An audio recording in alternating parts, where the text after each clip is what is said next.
All right, everyone, welcome back for another episode of Carnivore Trades. Today is Wednesday, October 26, 2022. If you're not done so already, give the video a thumbs up, like, comment, subscribe to the channel. Come find me on carnivoretrades.com for swing trading alerts and analysis. Anyways, market, a little bit of a mixed bag today. So obviously we had the Google, Microsoft earnings yesterday after the bell. Visa as well reported. Boeing took a really big hit here. Actually day traded this one intraday. Take a look at the beatdown on this. I mean, look, 1, 2, 3, 4, 5, 6, 7, 8, 9, 10 candles in a row here on the 10-minute. Huge beatdown and then a little bit of a relief bounce towards the end. Google took a pretty good hit as well, down 9%. Look at this. Look at all these. I don't even want to count all of those red candles there intraday on Google, and Microsoft also rolling over as well. Closing near the lows of the day around that 230 handle by the 4 o'clock bell. So a little bit of a setback here for the market. Visa did get a nice bid. That was up almost 5% here. Went up into that 200-day moving average and filled the gap there. There's pretty good resistance around that area there around 205, 206, but a good day for Visa nonetheless. So that helped out financials a little bit here. But again, a mixed bag. And then we have Meta reporting now, and that's getting a good bid here. So 137 there on the day, or on the print here after hours on Meta. And that closed at 129. So that would take you, yeah, that basically erases today's losses. Let's flip over here and I'll put on the intra after hours. Yeah, nice bid there for Meta. Okay, so that's helping out the market here. Let's take a look at the futures. Yeah, so futures getting a little bit of a relief off the lows there. Let's take a look here. Yeah, it's a little bit of a pop there for Meta. Now, again, it's going to be all about Apple and Amazon tomorrow. So those are going to be the real movers. As far as the overall market is concerned here, decent pullback off of the 50 moving average. So we had a nice bid up today, obviously. We went up in there. We pierced that. You also pierced the, well, I wouldn't say it didn't pierce. It got close. We'll say it kissed it. We kissed that 20-week moving average and got a little bit of a back off from there. And then the levels I'm really watching here until the end of the week, are this red bar high here, 389.31, and that 20-week moving average there, as well as really just flip on these lines back over here. Really the 390 handle on the spiders, and you guys know I've been talking about the 3900 area on the ES. And again, we have that upsloping trend line there that kind of coincides with that level. You have the 100 MA, 39.16. So a close above that level this week by Friday afternoon would signal some more upside here in this market. Now, what do we do off of Apple and Amazon? Could we pull back? Could we go sideways? Yeah, absolutely. But right now, I don't see anything terrible with the market. Again, I'm still, this doesn't change anything longer term. Again, the 2-year is still not signaling anything here. Still can't get above that 20-period moving average. Just because it does get above that, by the way, doesn't mean that it's all of a sudden, buy bonds. But again, it's still struggling. TLT getting a reflex bounce. I'm not convinced necessarily that this move is over. So, big picture, nothing has changed, but in the near term, you've got to respect price action. And right now, we're not seeing, we had a good pullback here, but this isn't really crazy volume on the spiders. It's not like, I wouldn't call it like rejection volume. Like, we want to see 120 million and you want to see that you close near the lows, of yesterday, down below that 380 area. That would be like a rejection. That would get me concerned about, seeing lower prices. But right now, it doesn't look like it's anything more than a pullback at this point. And if you look at the VIX here, VIX negative today. VIX getting hit pretty hard with the market rolling over. So that's telling you that there's some hedges still coming off. Now, I think there's a lot of support down here, especially when we get close to that 26 handle. I think the VIX probably does get a bounce. There's a lot of good support in there for the VIX, but overall, not seeing like any sort of major rejection signals. Another thing too, the dollar index breaking through that 50 area and that trend line. Now, again, this doesn't mean that it's over with. A lot of people are calling for the top in the dollar, and I'm not really in that camp right now. If you take a look at the dollar futures, we're not seeing, we had some good volume there the other day, but it's not really the kind of volume, I want to see it do that for several days at the highs and have a blow off reversal. I don't really see that right now with the dollar index. So until proven otherwise, the dollar is still holding up well. And this is the dollar futures, by the way. And it really goes to me, it's the end of the week. So we got to get that There we go. So we got to get the end of the week, really closing below this line would probably signal some serious weakness in the dollar. Again, that doesn't mean that the market's necessarily out of the woods forever, but it would signal a change, certainly, especially in the near term. So these are the levels I'm watching moving forward. But again, price action wasn't terrible today. Meta giving the market a little bit of a bid after hours here. So it's hanging in there. Looks like the market's bouncing around the flat line. So Meta coming back in. Interesting. Let's take a look. Meta coming back in here. So we'll have to watch and see where that settles. Again, either way, the market's going to sit back and watch and wait for Amazon and Apple tomorrow. That's really going to be the big mover. But again, I did not see anything terrible here from the market today. Believe it or not, especially when you consider the VIX and you consider what the dollar did today. Triple Q's closing below yesterday's low. So again, another kind of signal that, big picture, you want to see the NASDAQ leading. The NASDAQ is softer, both to the upside and the downside right now. So that is not a good sign. Back when at the highs of the day, you see the triple Qs there did not turn green at all today, whereas the spiders did. So again, big picture, not a great sign. We haven't seen any real fundamental changes in the market. And again, the bond market is saying, there's still problems out there. By the way, the yield curve pretty much across the board was negative today. Pretty much everything. And it looks like everything was on sorry, I'm looking at my other screen right now. And the 3-month 10-year is inverted now. In fact, I'll just pull it up for you. Why not? 3-month 10-year, that's an inversion. So we're probably headed for recession. If you guys couldn't figure that out already, 2s and 10s have been inverted since June. So there's that. The 3-month to 10-year, which is now a lot of people say is the best recession indicator, that's inverted now. And really what's going to happen is the next shoe to drop is right now market short term is looking at recession. Great. Fed's going to pause. Fed's going to pivot. Market thinks Fed's going to do QE, Operation Twist, whatever. But the next shoe to drop is that inflation being sticky.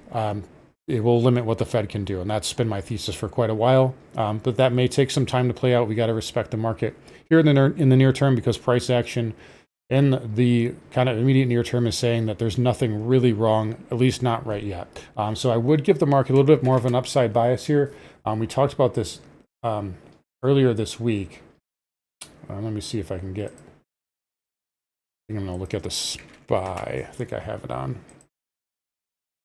But yeah, so here's your inverse head and shoulders. Again, a lot of people are looking at that.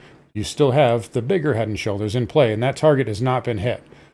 But if you take a look here, I know I showed you guys this earlier this week, but I didn't show you the how it coincided with the bigger head and shoulders. But if you take a look here, there's your break. Where's your measure move? So if we were to continue up, I mean, this be a perfect, absolute sweet spot for the market here. And in addition, you got to throw this on there because I love fibs. What else is that? 618 right in there. I mean, that's got to be a sweet spot if there ever was one there for the market. So we could be looking at that over the next couple of weeks. But again, bottom line, got to get above 3,900, aka 390. Also, the 50% fib as well on the spiders here. Got to get above that on a weekly close. Otherwise, this all means nothing, and we could still roll over. So just be careful of that. But I could see, the market at this time holding up maybe into the election or right around there. So that is something to be on watch for. Anyways, let's get into our sectors here. So semiconductors backing off of the June lows and nice little pullback candle finished inside of yesterday's candle. Did go outside on both sides, though, was all the way up and all the way down. Again, laggard ship from the semiconductors, not a good thing in the big picture, but the market can hold up for the time being. We did confirm above the 20 moving average yesterday, and we're still hanging on there for right now. We back tested it today. We got a bit off of that. So they're in decent shape for now, but this is not what you want to see. You want to see the semis leading the spiders. You want to see the semis leading the market. That is not the case right now. So that is a problem in the future. IGV also soft today, down almost 2%. That almost closed, just almost, looks like it closed right on yesterday's opening price. So a little bit of weakness there, 50 MA rejection. Basically back tested that head and shoulders neckline. So again, facing a little bit of resistance here for right now. But again, it's pattern-wise, it's not terrible. It's just backing off of that level. Dow Transport's finally filled that gap. So we got all the way up there, and I said that would be your kind of next target. I didn't think we would necessarily get up there, but we have. So 13,510, we got up there, backed off of the 100. And if we just, if you want, we can just extend this trend line there. And, we basically closed right on that. Again, a close above this on the week would, and especially that 20-week moving average, that would give you a negated inside bar here. You'd still have this red bar above that, so just be aware. But that would be a sign of strength here for the transports moving forward, and would probably very much increase the odds of the market holding up for the next couple of weeks. So keep that on your radar. Interest rates backed off again today, as you'd expect, with the dollar weaker. But again, we'll take a look here, see if it can hold that 20 moving average. That could be support here in the short term. Again, trend is not broken on yields yet, and I don't think this play is quite out of the woods. But again, TYX backing off. We had kind of a little bit of an island reversal, you could say, with the gap up Friday and then holding it Monday. Yesterday, some follow through to the downside, or I should say today, some follow through to yesterday's down move. But again, we'll watch that 20 moving average. I'd say there's some good support around 3.8, somewhere in that area on the 30-year. But again, it did back off, and as you'd expect, TLT was green as well. Again, same levels there, 20 moving average, and then 99.50, 100, somewhere in that area for the TLT would be short-term resistance for the 2-year. Again, it did have another green day, but it just can't seem to back off. It can't seem to hold gains. It had a nice move up, and you are flagging here. We'll give it credit, and that could come into play tomorrow. It is starting to put in higher lows. You could make a case this is almost kind of like a cup and handle here, but it just can't seem to hold a bid. Now, until it changes, I'm going to give it kind of a downside bias here, but it is shaping up. You get above that 20 moving average, then your next area, is probably up into the 102.30 area, which is just below that 50 MA. But for right now, again, even if the 2-year does move up, until proven otherwise, it's still just a counter trend rally. So just be aware of that. It is very oversold. All right, so let's move over here. XHB, again, inside candle, nothing's really changed. Weekly pattern still intact there on that. Same thing with the ITB, nothing's really changed. VNQ inside day, but it did have a nice little bit up.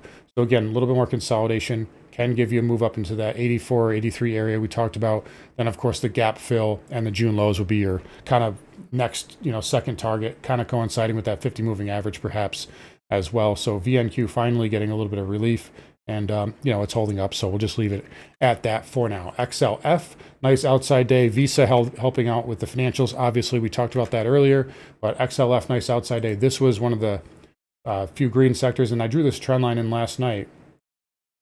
We did break it, and today that's technically, that looks like confirmation. Yeah, we confirmed above that trend line today. So XLF holding up. So again, I think it's probably good to about $34, and then it's going to come into some pretty good resistance.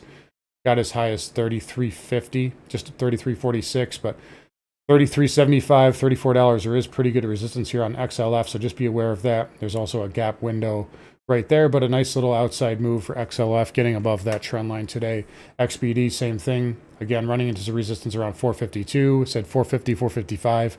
That would be a level where it wants to back off. It did that a little bit, but again, nothing wrong with the pattern. You did get above that downsloping trend line. So, maybe you can go back up there and retest 460 one more time. All right, shifting gears here to crude. Nice outside day for crude. I didn't really see this coming here. But you may have, now you have daily higher lows in there on crude. So that little kind of red bar got closed above, and we closed back above this down sloping trend line. So that is a positive there for crude. We have the chance to confirm it tomorrow. If not, again, levels are the same, blue trend line on the bottom. And then if you get through that, your next stop is 95 again, and that 100 moving average, maybe even the 200 there on that top side. But nice little outside day there for crude. If it confirms, it's tough to say. I would look for a bullish pattern or a pullback pattern to buy. I wouldn't chase it up here just yet, but because there's always that chance it could sell off again into the election if the administration tries to whack it back down. But if you get a bullish pattern, then you can kind of take it from there. But for right now, crude having a nice outside day, so we'll just leave it at that. XLE, also a green sector. This is wildly overbought, but holding up really well. You got these, 1, 2, 3 resistance areas up here. We filled that gap today, what can you say? XLE has been a powerhouse. I do think it is due for a pullback here, maybe into that 8250 area. So right into that area could be a pullback zone, but it's a little overbought here. But hey, holding up really well. Got to respect it. XOP, same thing, outside day up. And again, your resistance here is around that 154 area, that double top there. But again, it's holding up really well.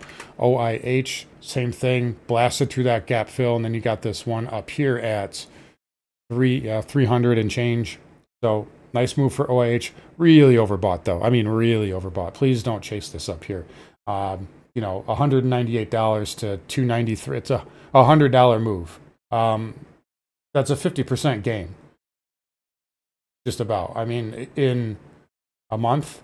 Yeah, a month and 3 days. So, like, and this is not, you know, this isn't a meme stock. This is the OIH, it's a whole ETF for oil services. So, pretty amazing move there. Don't chase it up here, please. It's going to probably pull back to 260. But got to give it credit. Nice pop there for OIH. Nat Gas, beautiful little pullback candle today. Inside hammer, inside of the big move yesterday. I like to see that if this consolidates further, this can push up. Until then, or if it doesn't consolidate and we get a bid tomorrow into that 20 moving average, that would be short-term major resistance. If we consolidate it, then it will become minor and you will go up there and fill that gap. Again, I am, full disclosure, I am long Boyle. Deeply in the money on that right now. So I'm liking this. I don't really care either way. It looks really good. I like this inside hammer though for a setup possibly into tomorrow or the end of the week. All things considered, nat gas is holding up well. Dollar index, we talked about that. Again, we are through the 50. We're through that trend line currently. Still have that 20-week moving average and the green bar low. 109.40 on a weekly close would negate this on a, power bar here. So that would be a sign of weakness for me in the dollar index. I'm not convinced it does that. We did have a daily chart close twice below the 50 moving average earlier this year, and that actually got negated. We closed above the 50 moving average by the end of the week. So there's nothing to say this can't happen, and this is really good support here in the near term for the dollar, but it was weak. So again, markets up today. Well, actually they weren't, but mostly because of earnings, but generally, dollar weakness, markets up. You guys get it. Gold here, again, not really doing a whole lot with the weak dollar, up just 60 basis points. You're holding double bottom, still kind of struggling with that 20 moving average. So gold is telling you it's on the weaker side. I will say, though, GDX, I keep telling you guys, GDX up 3%. It's holding up well. So GDXJ, a much bigger day as well. Take a look at SILJ. SILJ having a nice day, up 4%. Silver up 70 basis points. So silver in better shape than gold. I've been saying that for a while. But gold itself is just not, the miners are outperforming it. So I think we are close to a bottom. Again, nothing has really changed there. That doesn't mean that we can't have a washout at some point, which I do expect. But the signs are there that accumulation is happening. So again, we'll just leave it at that for now. We'll be patient with it. We'll get our buying opportunity. Platinum, what can you say? Still kicking myself for not getting into it last week. I, had an open order, didn't get filled, is what it is. This will get up to 1,000 there on the daily. Nice pop there on platinum. Has a chance to confirm above the 200 moving average tomorrow, but a nice move there for PL. So that is a strong horse right now. Copper also confirming above this downsloping trend line. So again, you'll have a little resistance at that 100, but nothing to say this can't get back to 370 if you get through that 100 MA. So copper holding up well. Nice little move there, and that is hanging in there okay. Bitcoin. Golf clap. Bitcoin. I'm going to give you guys a golf clap, finally. You had 2 consecutive outside days in a row up with a higher high. I mean, the last time you tried to do that was back here, but you didn't make a higher high. The last time before that was a month ago. So Bitcoin finally making a daily chart higher high, and I'll give it the upside bias now up into that 22.5 area, maybe 23. If you get through that, you can get to 25,000. So Bitcoin hanging in there okay. Ether, nice follow through there. Again, we got to watch this white trend line. Weekly close above that negates the head and shoulders, and that gives crypto a good upside bias here. So that would be a bullish thing for Ether and really the whole sector. And you got some good volume there too. May just be a case of Again, we talked about this, just a lack of sellers at this point. It's down so much. So you're seeing kind of seller exhaustion, and that could be the reason that we're getting that move up. But either way, nice move here for crypto. So golf clap for them. And yeah, we'll look for 22.5 first. And then if you can get through that, you could possibly look to 25,000 on the kind of, bigger end of your second target rather.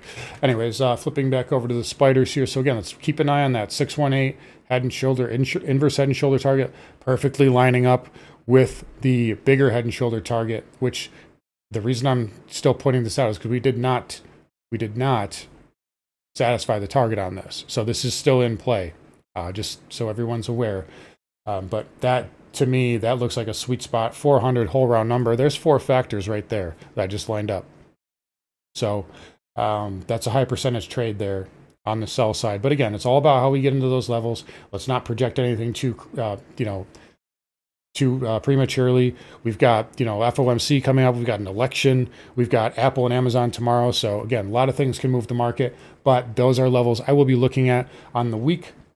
3,900, again, that's really going to be the area. 20-week moving average. Close above that probably puts this scenario right on the table. Anyways, guys, going to wrap it up here. You guys take care. Come find me at carnivoretrades.com. I will talk to you guys all tomorrow.